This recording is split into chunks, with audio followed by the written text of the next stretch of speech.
So hi, and thank you all for coming. First of all, I really have to ask for a round of applause for the organizers of Split Tech City, because this is amazing, guys. Thank you for inviting us.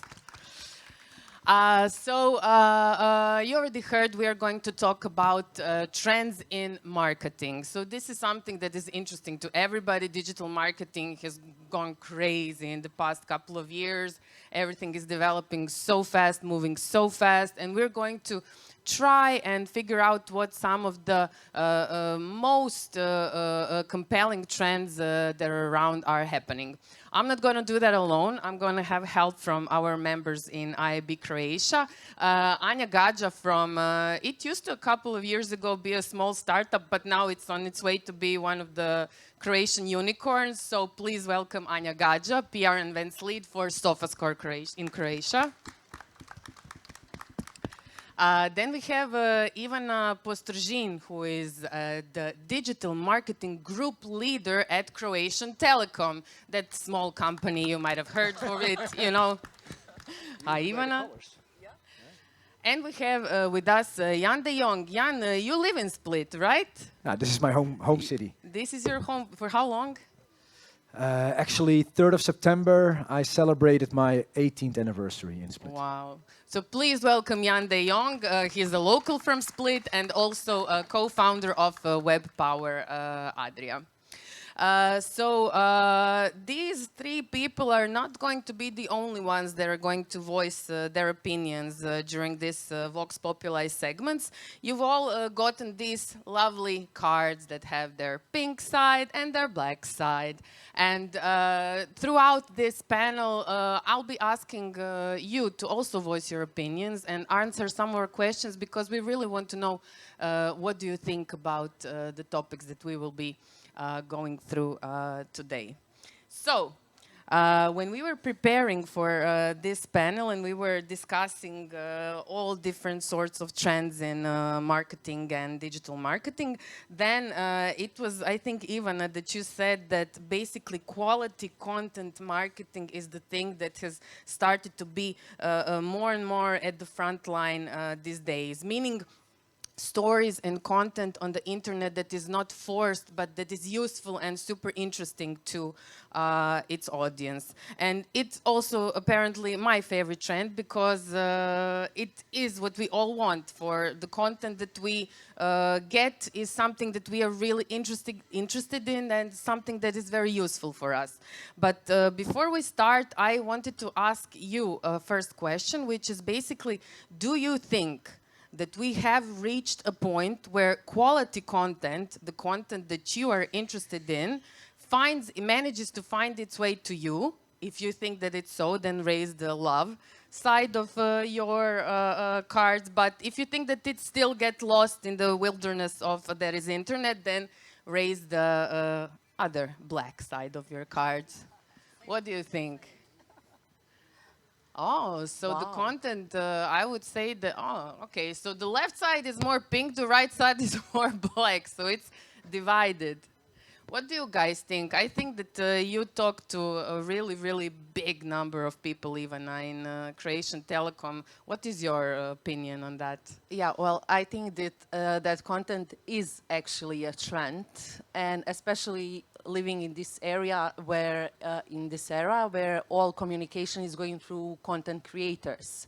So, but based on my experience, like the most viral content that reach the large audience is the one created with the customers themselves. But what is the challenge? Providing them a platform where they can express actually their opinion and not to be cringe, for example, while doing that. We actually launched last year a campaign called Truly Together, where we actually invited our customers to give all the bad and negative feedbacks to Croatian Telekom to see what will happen. And then we actually exposed... That was a brave move. Very brave move. We actually collected like thousands of comments. Mostly positive, but negative we actually exposed on digital channels. and we actually communicated what we are doing to actually fix that. So I think like that's the main thing that actually creates quality content, to provide customers platform to actually express their opinion, and then actually you have to show that you listen to them and do something about it.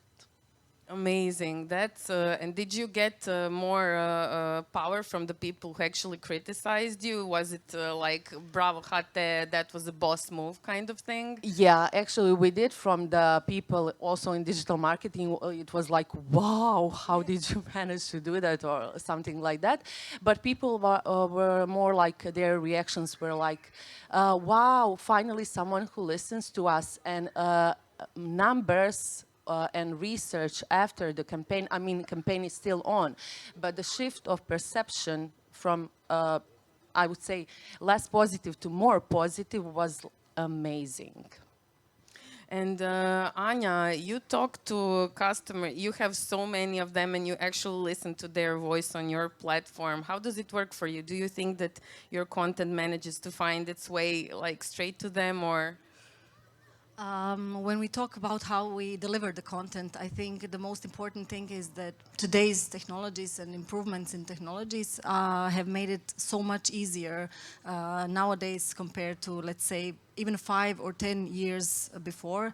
The key is to analyze your audience and know who you're speaking to, but not who you want to speak to, but who's really your audience, who's paying attention, and all the niches and layers of those audiences. Because it's not, they can be summoned all up in one focus group. There's layers of focus groups there.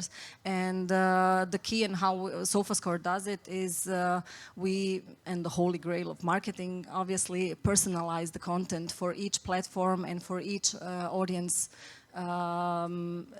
It is a slow and not very cheap way to do it, but that's the only thing that can't be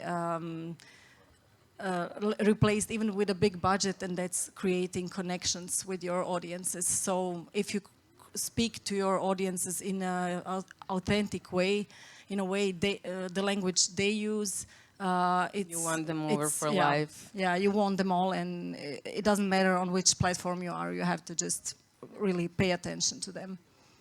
That's very interesting what you mentioned. Jan, I'm interested in what you think in opposition of building lasting connections with your audience, and in the other hand, sometimes trends that actually really do work when somebody like gets on board of a train of something, some trend that is really blowing up on the internet. What do you think would be more important or more effective, trends or these long-lasting connections that you build?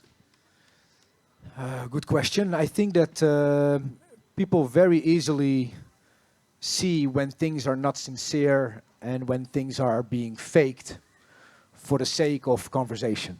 And I think it always makes sense to invest in long-lasting relationships. I mean, if you are not being authentic in your message, they will see it and they will go to somebody else that is authentic in their message. Yeah, immediately.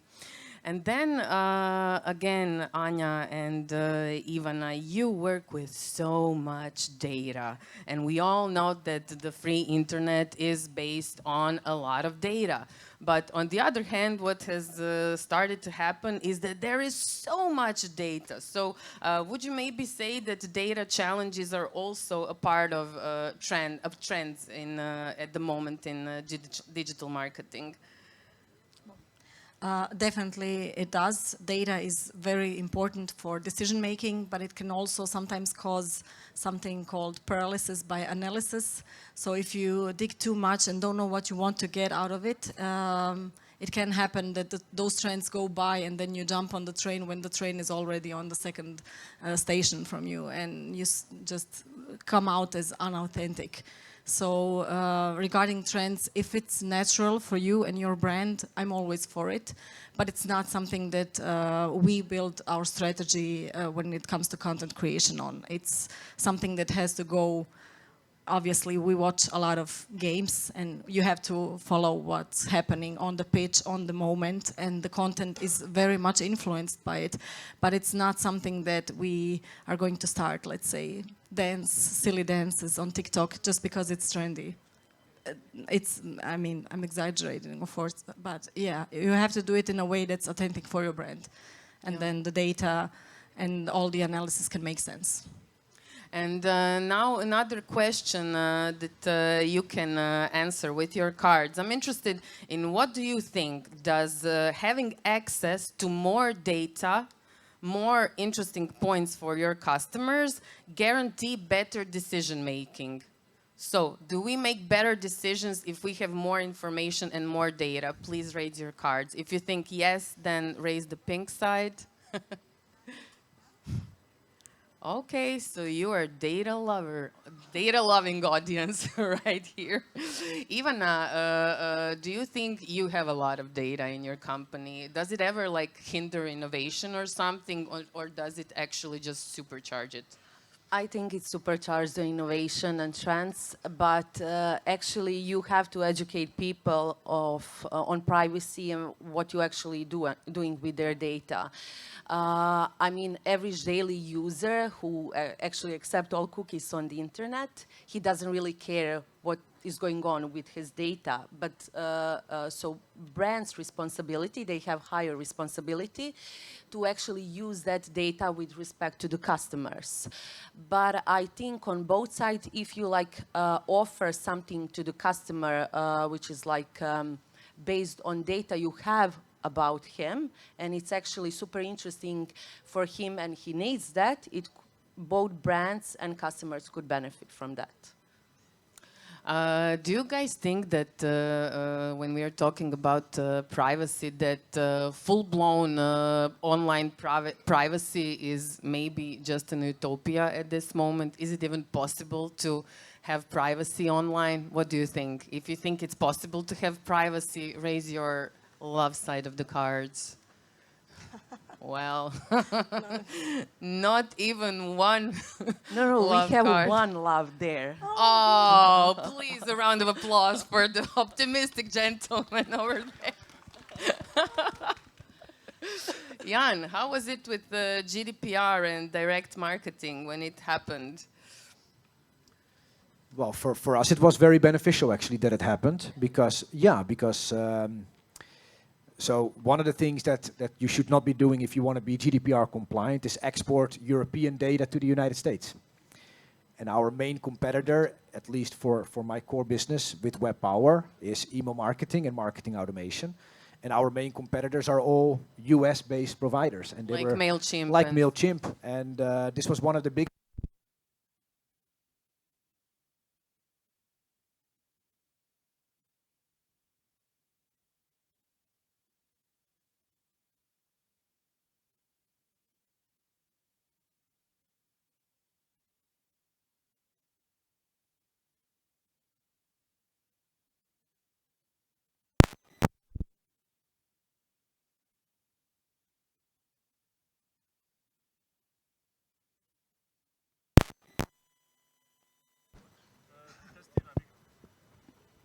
test.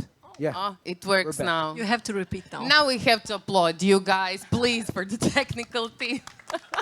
It's your worst nightmare when the electricity is just gone, right? No, yeah. So 90% of our existing clients today used to work with MailChimp in the past. And for various reasons, one of them being GDPR, they've switched to Webpower as a Croatian-based and European provider. Amazing. And how much do you guys use influencers, Ivana? Well, influencers are actually natural attention grabbers, so they are a must in every media mix. And it's unbelievable and very surprising how much influence they really have on people. We see that in our campaigns, so we actually use them. But Anya and I, we actually had a discussion on the way here about influencers and where is the responsibility of fitting with influencers with the brands. And Anya has very interesting Thank you, Ivana. answer there. So, Anya, She will maybe pass the question on to her colleague. Yeah, we basically have different opinions because I was talking because that the brands are responsible for how fit the influencers are with whom they work to, because I believe I would never reach out to tens of influencers and then see who's gonna accept me and And I throw the said- ball in their corner and say, now you're responsible to see if SofaScore fits for you or not. So I think brand managers have to do their job. And Yeah, and I protect said their that brand. influencers also should filter brands with who they work with. But I actually like her point. It's very unusual. No, but authentic influencers, they do that. I mean, Yeah, I yeah. look, for example, at my wife, who also is a content creator on YouTube and Instagram, and she is being approached over and over again by companies that she doesn't want to represent. So And she will says o- no a lot? Yeah, a lot. And she only works for companies that she feels comfortable with representing. Yeah. And that grows her base, like, probably. Well, again, it's about being authentic, you know. I mean, And that's mostly when we talk about brand awareness campaigns. It's not the only case when we use influencers. For example, SofaScore works with more than 300 influencers worldwide, but none of them is on a brand awareness campaign with us. They are strictly on a business model of getting installs of the app. So they get benefit and we get benefits, and their whole benefit for us is their reach. So of course they have to. We have some standards. It's not like just anyone with a lot of reach, but they have quality audiences and a lot of engagement. So this is another way we can talk when we talk about working with the influencers. It's not just who's gonna tell my story in a right way, but who's going to get me to, I don't know, reach the goal better. So that's definitely something that you would point out as a trend. Working with Definitely. influencers is now Definitely. a basically model and something in the media mix, right? It's a must clause in media mix, yes. I'm interested in you. Like, for example, how many of you follows less than 10 influencers? Can you please raise your hand? Less than 10. Less than 10. A lot of people, honestly. Okay, yeah, because I think that I also thought that this would be the reaction. Not many people follow like a bunch of them. They just connect with a few that they feel are the most authentic and close to them, and then they work with. yeah, but you might even follow somebody from which you would say they're not an influencer, but in the Yeah. end they are. That's called fake news and. So wise. But every people you follow, they have influence on you. Yeah, for sure, for sure. And you, Jan, are also an influencer in your own way, right? You kind of exploded a couple of years ago, and I'm interested in your story because you basically were not creating and sharing content about your company.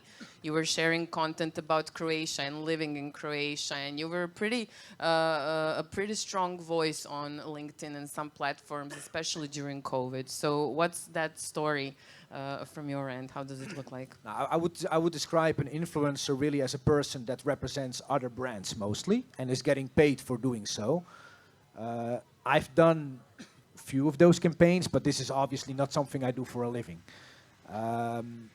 I started creating content on LinkedIn in 2019.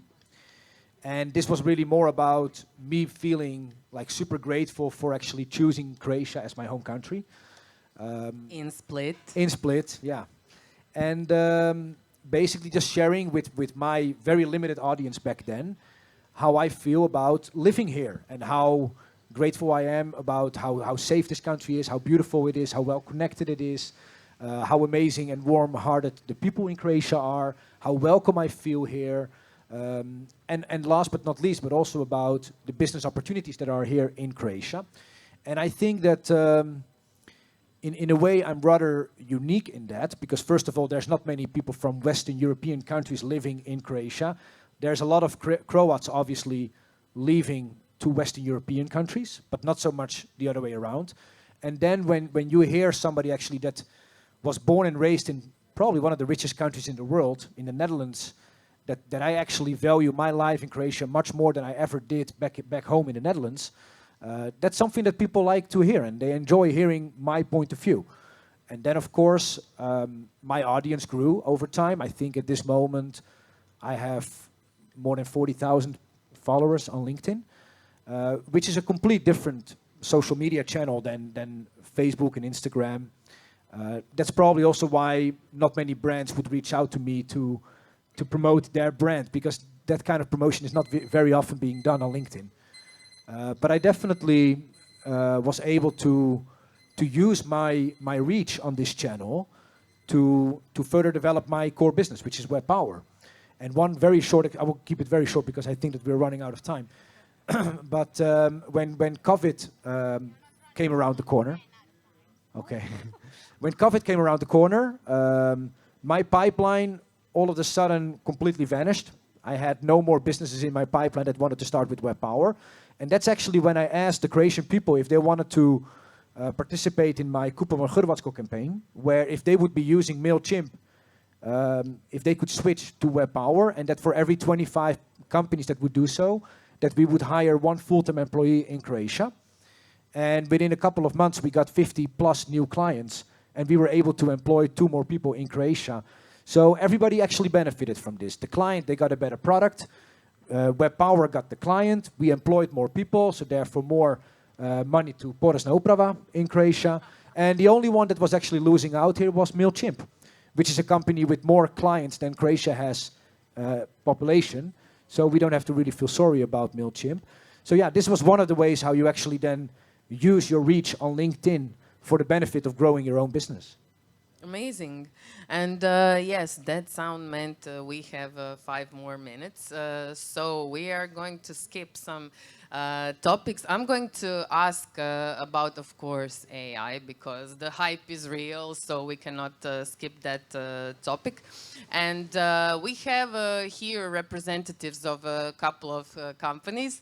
And what do you think? How much do these companies rely on AI? Do you think, if you think they rely on AI a lot, please raise your hand, your left side of cards. And if you think that AI still hasn't gotten to where it's supposed to be in these companies, then raise the black side of the cards, please. So AI in these companies, okay. I think they got it pretty accurately. So really, really short answers, please, guys, but I'm really in.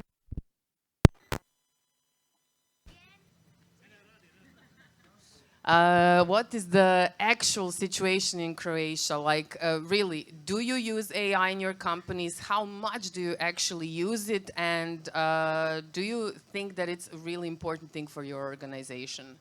I'm going to start because we do use it, and we use it a lot. We rely a lot on AI in terms of improving our own ads on various platforms, improving ads that our clients place on our platform, and for the creative part as well. We use in motion design and still images. AI is an important tool, and several campaigns that we ran year in and year out, we have already switched with, a lot of it is created with AI. So complete yes with us. Ivana? Yeah, we take it very seriously, and we actually use it in the fields where makes job easier. But in aspect of digital marketing, we are still testing it because it's still a shady zone, especially with rights in that aspect. But we are actually using it, for example, for inspiration, creative inspiration, and actually for talking with our customers in a creative way. Because believe it or not, AI is actually a buzzword among regular people too. Do you use it in customer support? Yes. Jan? Well, in my core business, Webpower, we don't. But I actually recently co-founded another business called Daydream, where we launched a mobile app. It's called Tales of Mellow. And this is an app designed for children that enables them to generate books and audiobooks with the use of AI, where they, as a child, are the main character in the stories that they then generate using AI. So in that company, fully AI-driven. That's so nice and sweet. I just have to fill my answer. We use it on social media, and things like that. But when it comes to real customers, they actually speak with agents. The other day, actually, I read that one fintech company, they have replaced 700 of their customer support agents with AI. Well, on that note, thank you everybody for coming. Thank you to your panelists, and enjoy the rest of the STC Festival. Thank you.